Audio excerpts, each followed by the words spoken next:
Buenas tardes, profesor. Este es nuestro trabajo final, que es nuestra exposición. El tema que nos tocó a nosotros es diseño cuadrado latino. Eh, el diseño cuadrado latino es un término que acuñó Leonard Euler hace bastante tiempo, eh, en el cual consiste en que se controlan dos factores de bloqueo y se estudia el factor de tratamiento, por lo cual se tienen cuatro factores de variabilidad, los cuales son bloque uno, bloque 2, tratamientos y error aleatorio. Se le llama cuadrado latino por dos razones: cuadrado porque tiene igual número de filas como de columnas, y latino porque se utiliza el alfabeto latino para denotar los tratamientos o el nivel de interés.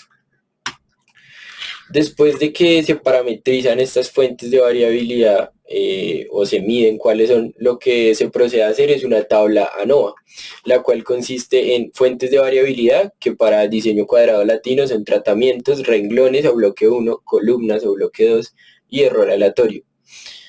La suma de cuadrados, que más adelante explicaré cómo se calcula, los grados de libertad, que para nuestro caso son el número de tratamientos menos uno, número de tratamientos menos uno, número de tratamientos menos uno para las primeras tres.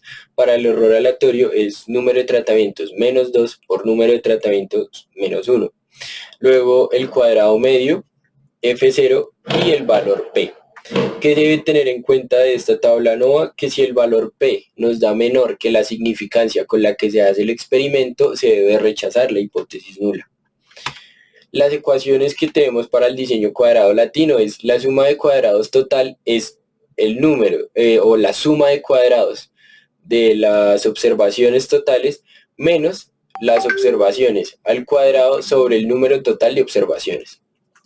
Para la suma de filas o la suma de cuadrado de las filas o del bloque uno, lo que se hace es la suma de cuadrado de las filas sobre los tratamientos menos la suma de observaciones al cuadrado sobre el número total de observaciones. Y es exactamente igual para la suma de cuadrados del bloque 2 o la suma de cuadrado de columnas y para la suma de cuadrados de los tratamientos.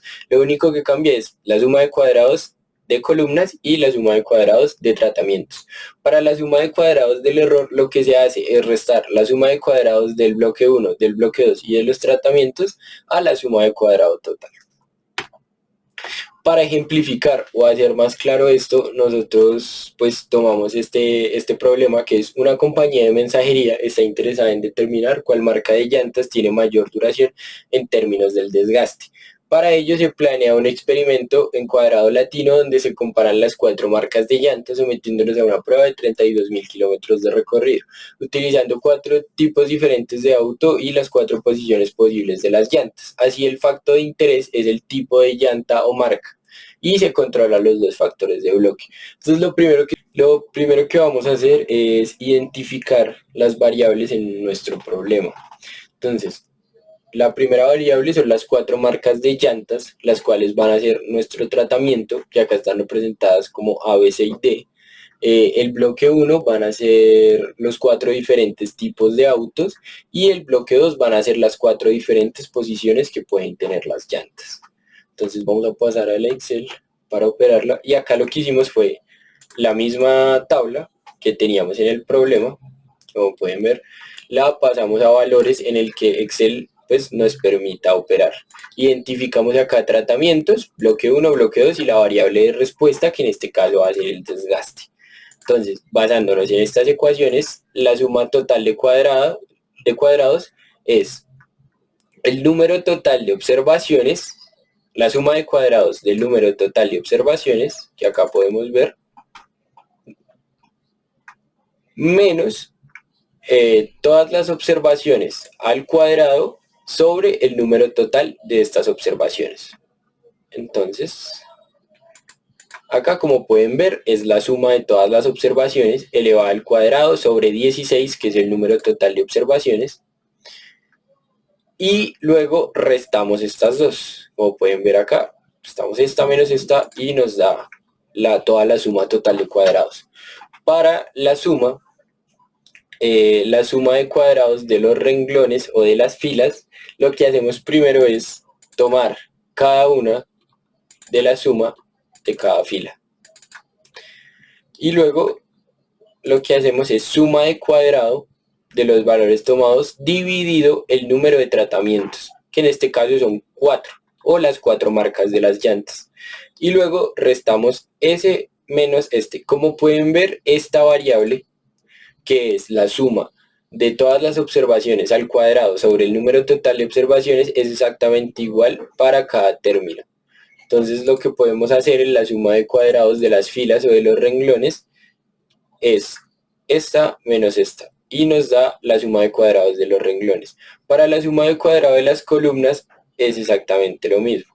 Lo que hacemos es sumar cada columna, luego hacer su respectiva suma de cuadrados y restarle la suma de todas las observaciones al cuadrado sobre el número total de observaciones. Para la suma de tratamientos lo que hicimos acá fue separar la caja. ¿Vieron? Porque acá Excel no puede tener letras y valores al mismo tiempo y ser operable. Entonces lo que hicimos acá es hacer una caja para cada tratamiento, y como pueden ver, acá es la suma pues de cada observación del tratamiento, y pueden ver que corresponde a la tabla de arriba, tanto como para A, como para B, para C y para D.